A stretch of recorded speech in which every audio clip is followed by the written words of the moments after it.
ڕاگەیاندنی کومیتەی ناوەندی حیزبی کۆمۆنیستی ئێران سەبارەت بە سکاڵای فەرمی لە دژی کۆماری ئیسلامی لە ڕێکخراوی نێونەتەوەیی کار لە قاودانی پێکهاتەی ستەم و هەڵاوەردن لە دژی چینی کرێکار و ژنان. بزوتنەوەی ژن ژیان ئازادی و چینی کرێکاری ئێران لە جەرگەی خەباتی جیهانیدا لە دژی پێکهاتەکانی هەژمون و هەڵاوەردن و چەوسانەوە وەستاون. پێکهاتەگەلێکی کە کۆماری ئیسلامی وەک دەوڵەتێکی سەرمایەداری پیاوسالار و ئاینی کۆمەڵێک لەو تایبەتمەندیانەی لە خۆیدا چڕ کردوێتەوە. ڕۆژی 2 ژوئانی 2025 زاینی 113هەمین کۆنفرانسی نێودەوڵەتی ڕێکخراوی کار لە ژنێڤ دەستی پێکرد.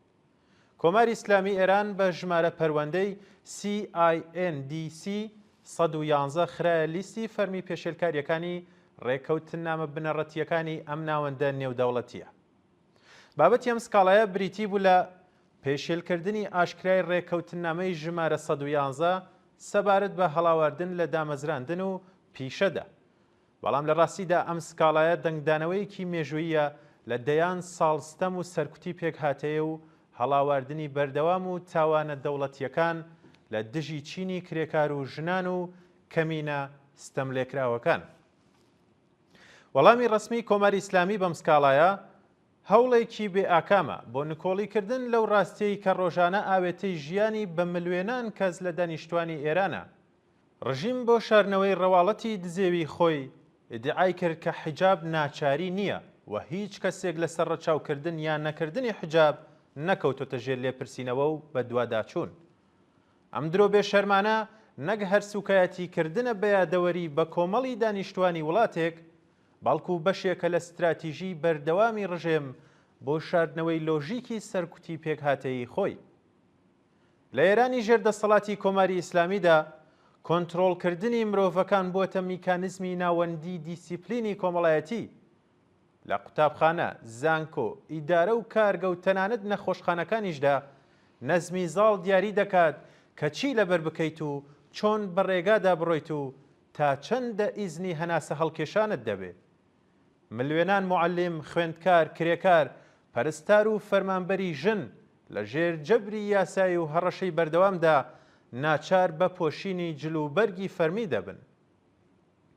جلوبەرگێک کە نەک ڕنگدانەوەی هەڵبژاردننی تاک بەڵکو و هێمای هەژمون و دەسەڵاتی دەوڵەتە. لە زۆرێک لە شوێنەکانی کار لە ناوەندەکانی بەرهەمهێنانی پیشەسازیەوە بگرێت تا ناوەندە پزیشکی و پەروەردەیەکان لەلایەن ڕێکخەرانی فەرمی یان دام و دەستگا نیمچە ئەمنیەکانەوە چاودێری ئایدۆلۆژی بەڕێوە دەچێت.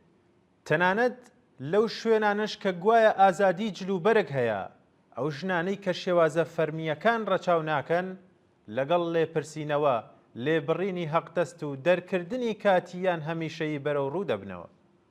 ئەم ڕاستیە نەک هەر پێشێلکاریەکی بەهەڵکەوت بەڵکو بەشێکی دانەبراوە لە لۆژیکی دەسەڵاتی چینایەتی، ڕەگەزی و ئایدۆلۆژیکی ڕژیمێکی کەمانەوەی خۆی لەسەر بنەمای کۆنتڕۆڵکردنی مرۆڤەکان و شکاندنی ئیرادەی ئەوان بنیات ناوە. ئیدعایەوەی کە یاسا و ڕێسای پێشکەوت و خواز لە ئێراندا جێبەجێ دەکرێت نەک هەر درۆیەکی بەتەواومانە بەڵکو هەوڵێکە بۆ شاردنەوە و سڕینەوەی بابەتەکە. ڕژێمێکی کە بە زنجیری شەریعەت خۆی بە سەرمایەداری جیهانیەوە بەستوەتەوە ئێستاوا خۆی نیشان دەدات کە هەڵگری ئەقلانیەتێکی یاساییە. ئەم نمایشە لە یادەوەری مێژووی ژنان و چینی کرێکاری ئێراندا ڕسوا و بێبەهایە. ئەم سکاڵایە ئێستا لەلایەن بەرزترین ئاسی ڕێکخراوی جیهانی کار واتە لیژنەی جێبەجێکردنی ستانداردەکان CIS-ەوە تاوتوێ دەکرێت. ئەم پرۆسەیە نەک هەر تەنیا ئەمڕازێکی دیپلۆماسی بەڵکو قۆناغێکی گرنگە لە بەڵگەنامەکردنی نێودەوڵەتی ئەو وڵاتانەی یان ئەو دەوڵەتانەی کە بە شێوەیەکی سیستەماتیک و بانقەست مافە بنەڕەتیەکانی کرێکاران و چین و توێژە جەماوەریەکان پێشێل دەکەن. ئێمە ئەم سیستەمەمان نەک لە بەڵگەنامەدا بەڵکو لە مەیداندا ئەزمون کردووە. کۆماری ئیسلامی هەر لە سەرەتای بەدەسەڵات گەیشتنیەوە پرۆژەی لە ناوبردنی چەپی شۆڕژگێڕی لە ڕووی جەستەیی و سیاسیەوە بە ئیعدامەکانی دەیشەست ئەشکەنجەی بەربڵاو و سەرکوتی بە تەواومانای چالاکانی کرێکاری و ژنانی دەست پێ کرد. کوردستان هەر لە سەرەتاوە بوو بە یەکێک لە ناوەندە هەرە بەردەوامەکانی خۆڕاگری. شوێنێکی کە خەڵک بەو پەڕی وشیاری سیاسی و پەیوەندی چینایەتی نەک هەر لە بەرامبەر ستەم و سەرەڕۆییدا ڕاوەستان بەڵکو بە شێوەیەکی ڕێکخراو لە دژی خەباتیان کرد. لە خەزەڵوەری ساڵی 1398ەوە بگرە تا ئاخێزی ژیناو لە مانگرتنە گشتیەکانەوە تا داگیرکردنی شەقامەکان کوردستان بەردەوام پێشەنگی خەباتی چینایەتی بووە لە ئێراندا. دەیان مانگرتنی گشتی سەدان گیان بەخت کرد و هەزاران بریندار و دەست بەسەرکراو سەلمێنەری خەبات و خۆڕاگرینەوەیەکە کە نەک لە پێناو ڕیفۆرم بەڵکو لە پێناو کۆتایی هێنان بەو نەزمەی ئێستا هاتۆتە مەیدان. لە هەمان کاتیشدا باری سیاسەتە ئابووریە ماڵوێرانکەرەکانی ڕژێم هەر لە بەتایبەتکردن و ئازادکردنی نرخەکانەوە بگرە تا سەپاندنی هەژاری و نائەمنی پیشەی و هیتر لە سەرشانی چینی کرێکار قورسایی دەکات. لە ئاوا هەلومەرجێکدا خەبات بۆ ڕووخاندنی نظامی کۆماری ئیسلامی نەک هەر ممکن بووە بەڵکو بووەتە پێویستیەکی حاشا هەڵنەگر. حیزبی کۆمۆنیستی ئێران و کۆمەڵە وەک ڕێکخراوی کە هەڵقوڵاوی نەریتی زیندوی جوڵانەوەی کرێکاری و کۆمۆنیستی ئێرانن بەردەوام خۆیان بە بەشێک لەم خەبات و تێکۆشانە زانیوە. ئێمە ئەم سکاڵایە تەنیا وەکو هەنگاوێکی دیپلۆماتیک نابینین بەڵکو بە بەشێک لە پرۆسەی خۆڕێکخستنی چینی کرێکار لە قاودانی پێگاتەی سەرکوت و گرێدانی خەبات و خۆڕاگریە زیندویە کۆمەڵایەتیەکان بە بەرەی نێونەتەوەیەکان دادنین.